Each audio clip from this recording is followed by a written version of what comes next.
Windwerk is een experiment naar jonge dunvorming op het strand. En we hebben vorig jaar, in het jaar van 2016, hebben wij 200 studenten en vrijwilligers alweer helmkaas planten. Op het strand in een veld van 300 bij 100 meter. In alweer vlakjes van 2 bij 2 en 1 bij 1 meter. En daarmee kunnen we onderzoeken hoe duntjes zich ontwikkelen op het strand. Escher, hè? Escher, ja. Escher is het, daardoor ben we geïnspireerd. Dus we hadden in een heel strak geometrisch patroon aanplanten.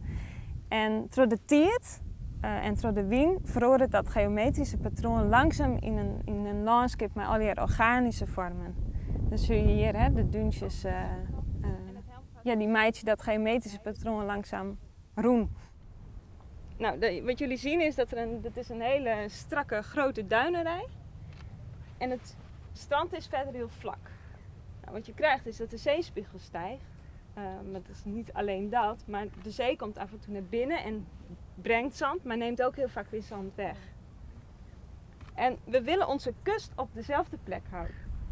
De basiskustlijn. En daarom spuiten we elk jaar miljoenen kuub zand op het strand en vlak voor het strand. Dat halen we uit de zee. Waarom willen wij dit? Waarom wij dit willen? Er is heel weinig eigenlijk bekend over hoe jonge duntjes zich op het strand ontwikkelen.